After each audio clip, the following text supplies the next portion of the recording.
Hello दोस्तों, welcome to my YouTube channel study girl Shruti. देखिए, मैं आज आप लोग को न्यू टॉपिक लेकर आई हूँ। क्लास 10th का इम्पोर्टेंट टॉपिक है श्वसन यानी कि रेस्पिरेशन। हम लोग आप लोग को श्वसन के बारे में यानी कि सांस के बारे में बताएंगे, श्वसन के बारे में बताएंगे और श्वसन की प्रक्रिया है और कितने प्रकार की होती है, ये सब के हम बारे में आपको बताएंगे। तो चलिए देखते हैं पहला हेडिंग क्या है। देखिए दोस्तों, तो पहला है क्या आप लोग का टॉपिक, पहला है आप लोग का हेडिंग क्या है, श्वसन तथा दहन। तो आइए हम लोग देते हैं यानी कि श्वसन, श्वसन को हम लोग दहन भी बोल सकते हैं। तो श्वसन और दहन के बारे में देखते हैं। बोल रहा है श्वसन में यौगिक का ऑक्सीजन होता है। बोल रहा है जो श्वसन होता है, जैसे हम लोग सांस लेते हैं, उसमें क्या होता है, वो हम लोग ऑक्सीजन यानी कि क्या ऑक्सीजन उसमें होता है, जिससे ऊर्जा मुक्त होती है। यानी कि हम लोग को क्या ऊर्जा यानी कि हम लोग को एनर्जी क्या होता है, मिलता है, मुक्त होता है। इसमें उष्मा के रूप में ऊर्जा तब भी मिलती है। बोल रहा है इसमें उष्मा की ऊर्जा जो होती है क्या होती है, वो भी हम लोग को मिलती है जब कार्बनिक पदार्थों को वायु में जलाकर, यानी कि जो कार्बनिक पदार्थ होता है वो लोग को क्या कहते हैं, वायु में जलाकर यानी कि उसका ऑक्सीकरण किया जाता है। वायु यानी कि हम लोग को जो कार्बनिक पदार्थ होता है वो हम लोग जो वायु में क्या करते हैं, जलाते हैं। यानी कि हवा में जब हम लोग जलाते हैं तो उसकी जो ऑक्सीकरण हम लोग किए करते हैं, क्या करते हैं, ऑक्सीकरण करते हैं। तब श्वसन एवं दहन में क्या अंतर है, तो बोल रहा है कि ये ऑक्सीकरण हम लोग करते हैं। तो बोल रहा है श्वसन में और दहन में अंतर क्या है, तो आइए देखते हैं। तो बोल रहा है ये हो गया, देखिए श्वसन, श्वसन के बाद में बारे में बताया है कि कार्बनिक पदार्थ में वायु में जलाकर क्या होता है, ऑक्सीकरण किया जाता है। और आइए देखते हैं दहन क्या कह रहा है। दहन देखते हैं क्या कह रहा है। दहन में वायु की ऑक्सीजन यौगिक से संयोग करती है। बोल रहा है जो दहन होता है यानी कि वो हवा से क्या होता है, ऑक्सीजन यौगिक क्या करता है, संयोग करते हैं। तथा तथा प्रक्रिया के एक ही चरण में समस्त ऊर्जा मुक्त हो जाती है। बोल रहा है कि जो प्रक्रिया के एक ही चरण जो होते हैं उसमें समस्त यानी कि जो उसकी ऊर्जा यानी कि जो एनर्जी होती है क्या होती है, मुक्त हो जाती है, यानी कि क्या खत्म हो जाती है, जिससे ऊष्मा ऊर्जा मुक्त हो जाती है, जिससे ऊष्मा तथा प्रकाश के रूप में यौगिक की रासायनिक ऊर्जा का रूपांतरण होता है। बोल रहा है इसमें ऊर्जा और प्रकाश का क्या होता है, रूप में यौगिक की क्या होती है, रासायनिक ऊर्जा होती है। यानी रासायनिक ऊर्जा का क्या होता है, रूपांतरण होता है। यानी कि उन दोनों में क्या होता है, अंतर होता है। यह क्रिया अपेक्षाकृत तीव्र दर से होती है। बोल रहा है कि जो यह क्रिया होती है वो कैसे होती है, तीव्र मतलब अपेक्षाकृत होती है, तीव्र दर से होती है, जिससे कम समय में अधिक ऊष्मा उत्पन्न होने के कारण ताप उच्च यानी कि 1000 डिग्री सेल्सियस से कितना 2000 यानी कि 2000 डिग्री सेल्सियस तक हो जाता है।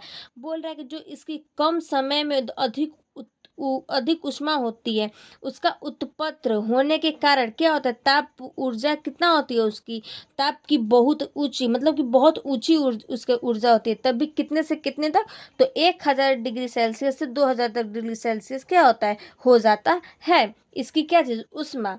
आइए देखते हैं नेक्स्ट क्या है, श्वसन प्रक्रिया के प्रकार यानी कि श्वसन कितने प्रकार का होता है। तो नेक्स्ट हम लोग हेडिंग है श्वसन प्रक्रिया के प्रकार।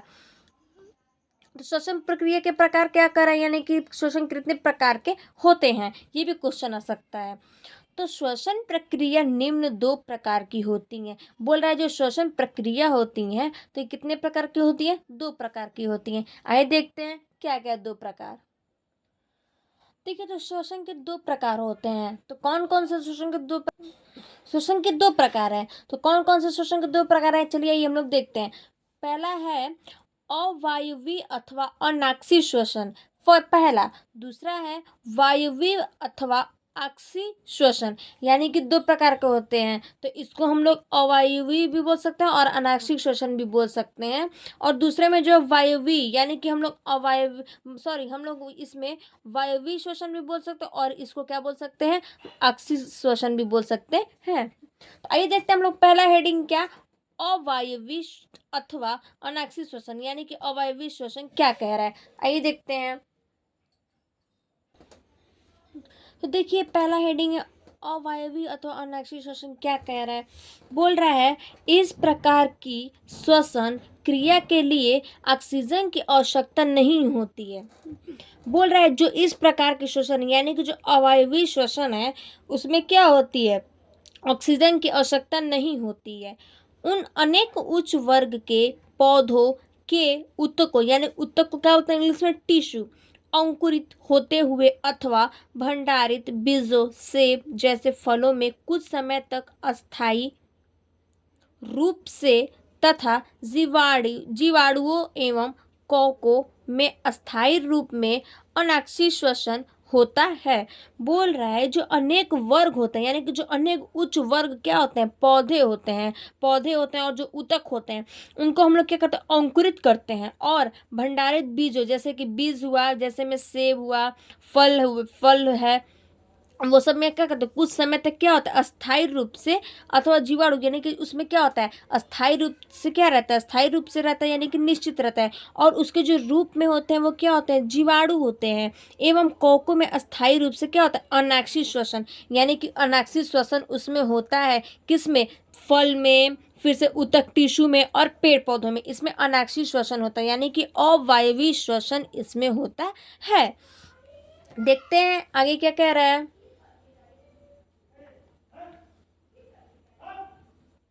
बोल रहा है आगे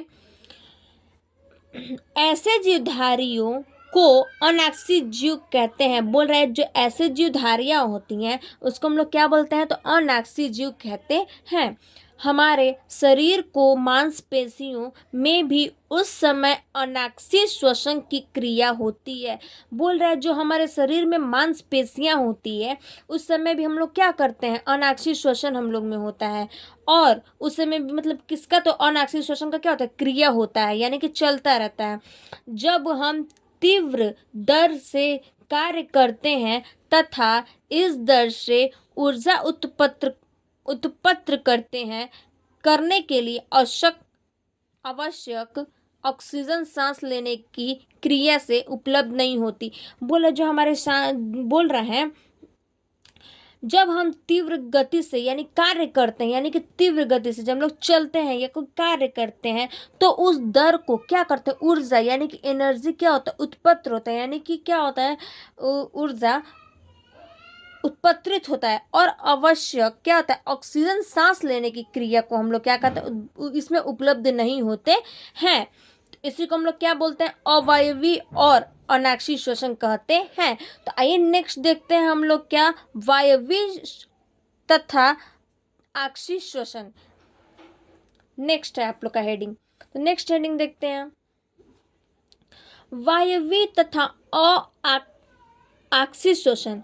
तो बोल रहा है इस प्रकार के श्वसन के लिए ऑक्सीजन की आवश्यकता होती है। बोल रहा है जो इस प्रकार यानी कि देखिए वायवीय में क्या था, वायवीय में क्या था आप लोग का कि इसमें क्या था, हम लोग को श्वसन की क्या थी, जरूरत नहीं थी। और ये वायवीय में क्या है कि हम लोग को ऑक्सीजन की क्या है, आवश्यकता होती है यानी कि हम लोग को ऑक्सीजन की क्या है, आवश्यकता है। किसको, तो वायवीय में और आक्षी श्वसन में क्या है, ऑक्सीजन की आवश्यकता होती है। और आगे देख बोल रहा है सभी प्रकार के पौधों तथा जंतुओं में यह क्रिया नियमित रूप से होती है। बोल रहा है इसमें जो पौधे होते हैं, कोई भी प्रकार के पौधे या फिर जीव जंतु तथा यह क्रिया क्या होता है, नियमित होता है। मतलब नियमित रूप से क्या होता है, चलता रहता है।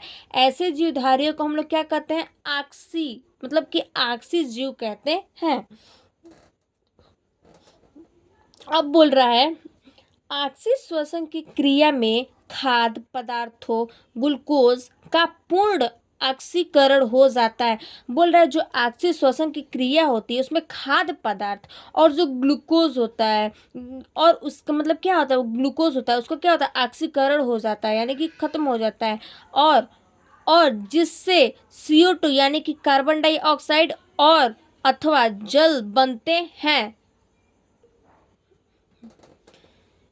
जिससे CO2 तथा जल बनते हैं, यानी कि कार्बन डाइऑक्साइड और जल क्या होते हैं, बनते हैं किसके, तो अक्सीय श्वसन के कारण, एवं अधिक मात्रा में ऊर्जा मुक्त होती है, यानी कि इसमें क्या होती है, अक्सीय श्वसन में हम लोग क्या करते हैं, एनर्जी इसमें क्या होता है, ज़्यादा मुक्त होता है, यानी कि ज़्यादा मिलता है।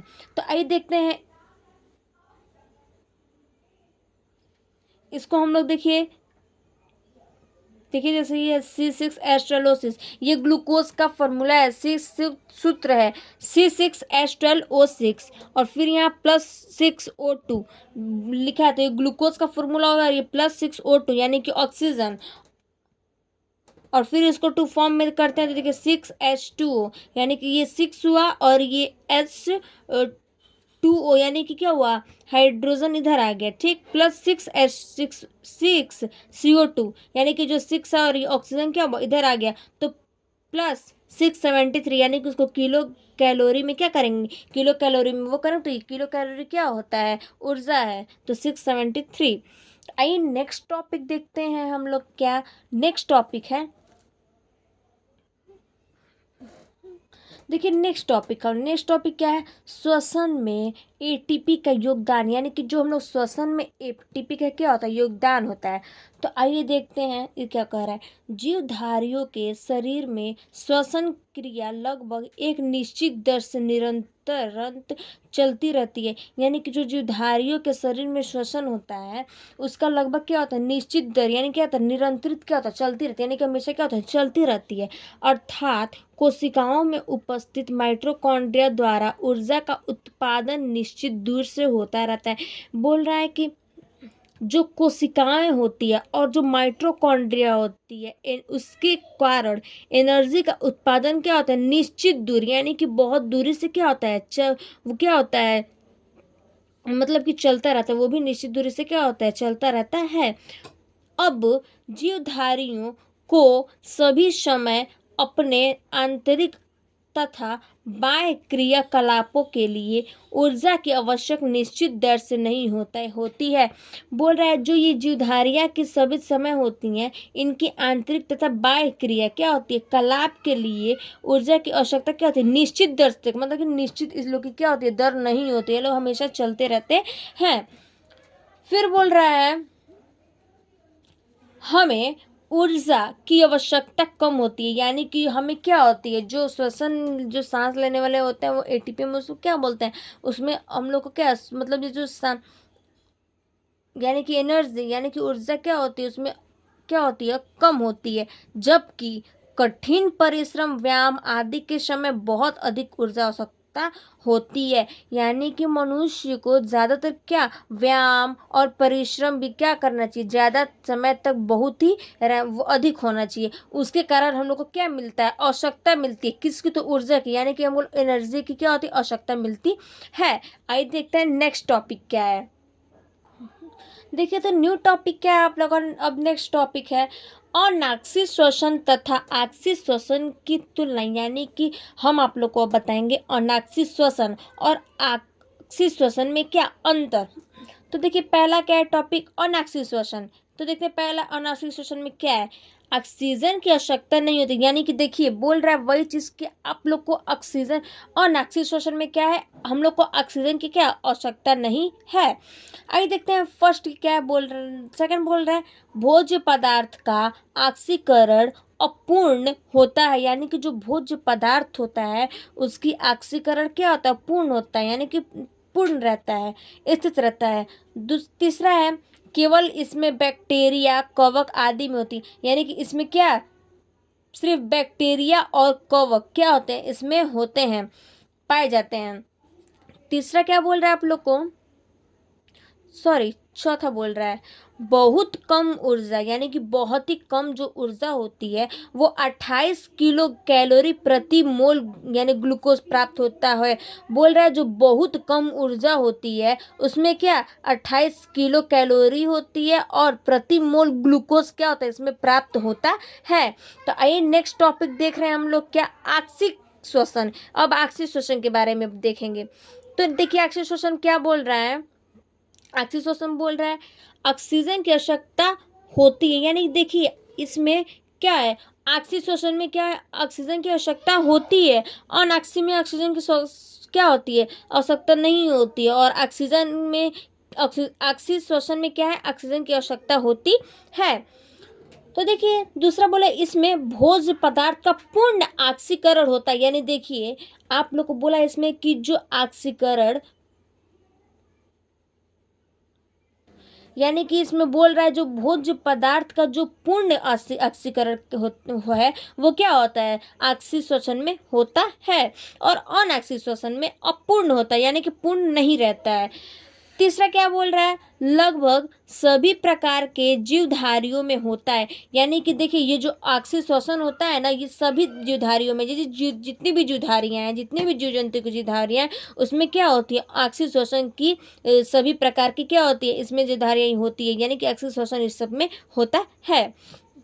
नेक्स्ट देखिए क्या है, चौथा चौथा बोल रहा है, अधिक ऊर्जा 673 बोल रहा है, जो अधिक ऊर्जा होता है 673 किलो कैलोरी प्रति मोल ग्लूकोज प्राप्त होती है। बोला जो 670 यानी कि 673 जो किलो कैलोरी होता है उसकी प्रति मोल और ग्लूकोज क्या होता है इसमें प्राप्त रहता है। और अनऑक्सी में क्या होता है, 28 किलो कैलोरी प्राप्त होता है। और इसमें क्या है, ऑक्सी श्वसन में 365 किलो कैलोरी प्राप्त होता है और इसमें ग्लूकोज भी प्राप्त होता है।